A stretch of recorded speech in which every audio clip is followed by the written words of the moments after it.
بسم اللہ الرحمن الرحیم۔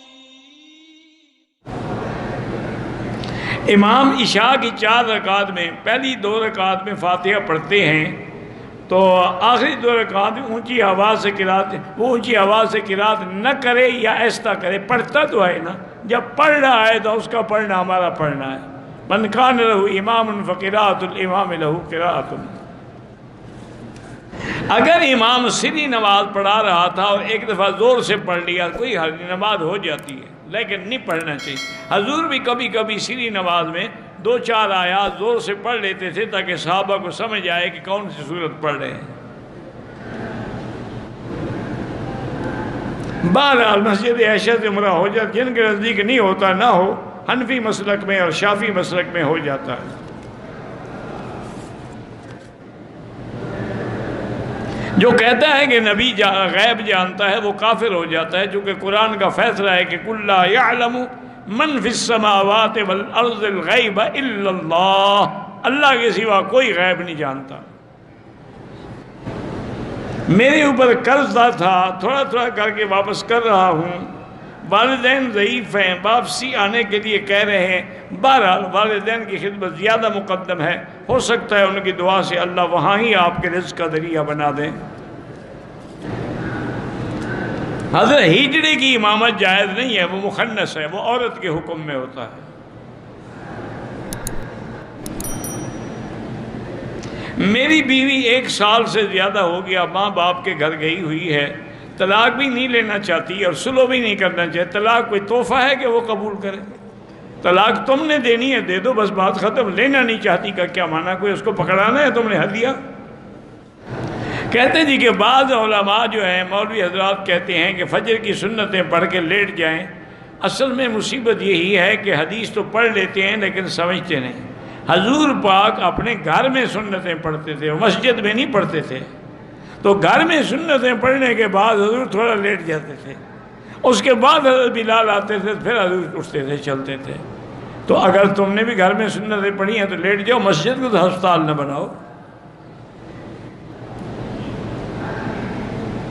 مسلمانوں کا قبلہ جو ہے ابتدا سے ہی کعبہ تھا، پھر مسجد الاقصی ہوا۔ اسی لیے قرآن میں ہے فَلَنُوَلِّيَنَّكَ قِبْلَةً تَرْضَاهَا، تو اس کو اللہ نے قبلہ کہا ہے۔ اولاد کو اپنی ماں کی دعا لگتی ہے، اس کی نہیں لگتی تو تمہاری لگتی ہے۔ سب سے بڑی دعا تو ماں باپ کی ہے۔ گیس کی وجہ سے وضو ٹوٹ جائے، استنجا ضروری نہیں، وضو ضروری ہے۔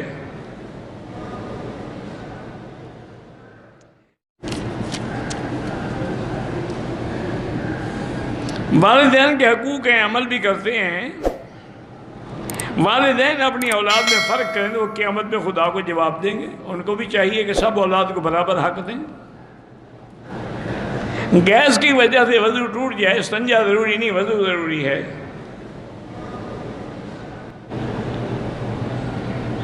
ایک آدمی نے مجھے کہا کہ امام ابو حنیفہ کو 17 حدیثیں یاد تھی، چلو شکر ہے اتنا تو مان لینا کہ 17 یاد تھیں۔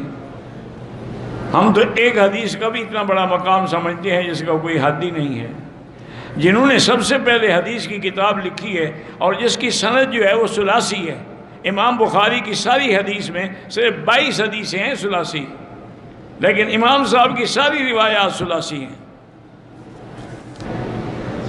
3 بہن بھائی ہیں، والدہ کا انتقال ہو گیا، والد صاحب دوسری شادی کرنا چاہتے ہیں، بہرحال والد کو حق ہے دوسری شادی کر دیں گا، تم کون ہو روکنے والے؟ ان کو ڈر ہے نا کہ جائیداد پھر دوسری رہ جائے گی۔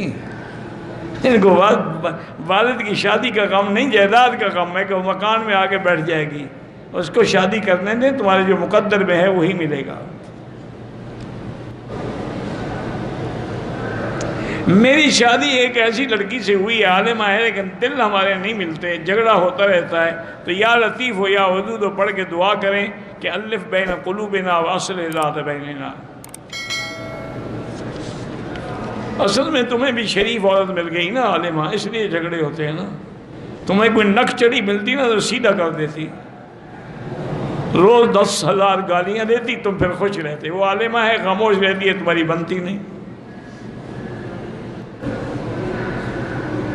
بندہ اپنی شکل آئینے میں دیکھے تو اپنی نظر بھی لگ سکتی ہے، وہ لگ سکتی ہے، ہر چیز ہو سکتی ہے۔